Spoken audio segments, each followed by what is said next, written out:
Bonjour et bienvenue sur la chaîne Mincir durablement et sans frustration. Et aujourd'hui, je vais vous parler des sodas 0% et allégés.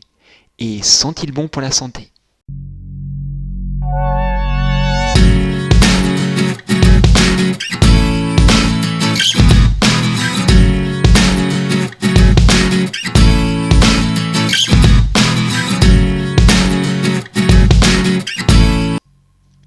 Mais avant toute chose, n'oubliez pas de profiter de 50% de réduction sur le programme Maigrir avec l'hypnose sur le site méthodechâtaignier.com. Le code de réduction est dans la description ci-dessous. Et aujourd'hui, je vais donc vous parler des sodas, zéro ou allégés. Et sont-ils vraiment bons pour la santé ? Et peuvent-ils vous permettre de perdre du poids ? Les sodas allégés, ou 0%, sont des boissons populaires dans le monde entier, en particulier chez les personnes qui souhaitent réduire leur consommation de sucre et qui espèrent par ce biais perdre du poids. Au lieu de sucre, elles sont sucrées avec des édulcorants artificiels comme l'aspartame, le cyclamate, la saccharine ou encore le sucralose. Presque toutes les boissons sucrées populaires sur le marché ont une version allégée ou light.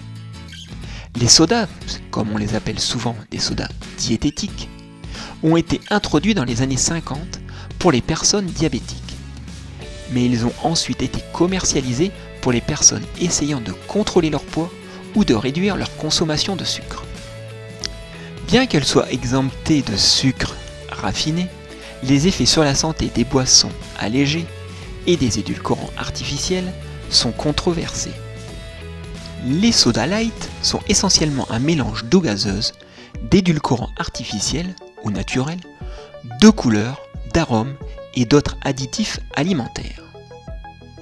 Cependant, les sodas qui utilisent des édulcorants artificiels ne sont pas tous pauvres en sucre.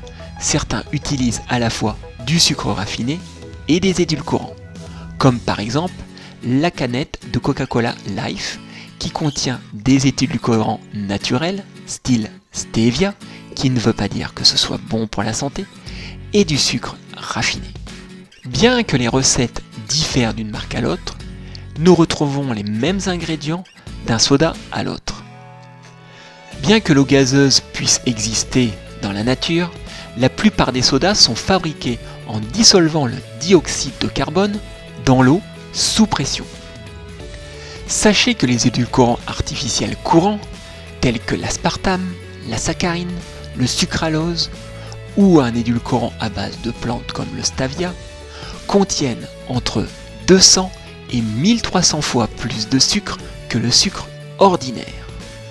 Certains acides, tels que l'acide citrique, malique et phosphorique, sont utilisés pour ajouter de l'acidité aux boissons gazeuses. Ils sont également liés à l'érosion de l'émail des dents. Les couleurs les plus couramment utilisées sont les caroténoïdes, les anthocyananes et les caramels.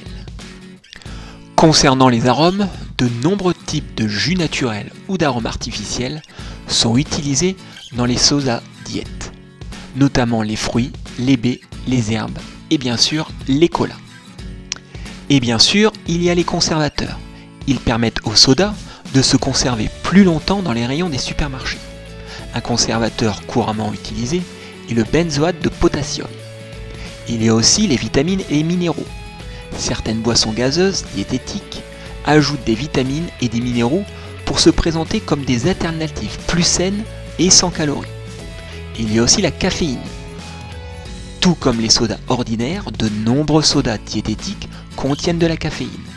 Une canette de Coca Light contient 46 g de caféine et le Pepsi Light en contient 34 mg. Beaucoup de personnes désirant perdre du poids se réfugient dans ce type de boisson dite light. Sauf que plusieurs études ont montré que l'utilisation d'édulcorants artificiels et la consommation de quantités élevées de soda diététiques sont associés à un risque accru d'obésité pour la plupart des gens. En effet, je vous rappelle que les édulcorants sont 200 fois à 1300 fois plus sucrés que du sucre raffiné. Certaines études établissent un lien entre les boissons gazeuses dites diététiques et le diabète ainsi que les maladies cardiaques. En effet, des recherches ont montré que boire une seule canette par jour était associé à un risque de 8 à 13% de développer un diabète de type 2. Une autre étude d'observation, cette fois-ci, menée auprès de 64 850 femmes, a révélé que les boissons sucrées artificielles étaient associées à un risque de 21% plus élevé de développer un diabète de type 2. Les soda light ont également été associés à des risques accrus d'hypertension et de maladies cardiaques. Un examen de 4 études portant sur 227 254 personnes a révélé que pour chaque portion de boissons sucrées artificielles par jour, il y a un risque accru de 9% d'hypertension artérielle. Une autre étude a établi un lien entre les boissons light et une augmentation des risques d'accidents vasculaires cérébraux. D'autres études ont montré que la consommation de boissons light a été liée à un risque accru de maladies rénales chroniques. En effet, une étude récente a analysé le régime alimentaire de 15 368 personnes et a constaté que le risque de développer une maladie rénale en phase terminale augmentait avec le nombre de verres de soda light consommés par semaine, par rapport à ceux qui consommaient moins d'un verre. Les personnes qui boivent plus de 7 verres de soda light par semaine ont presque 2 fois plus de risque de développer une maladie rénale. Une des causes suggérées pour les dommages aux reins est la forte teneur en phosphore des sodas, qui peut augmenter la charge acide des reins.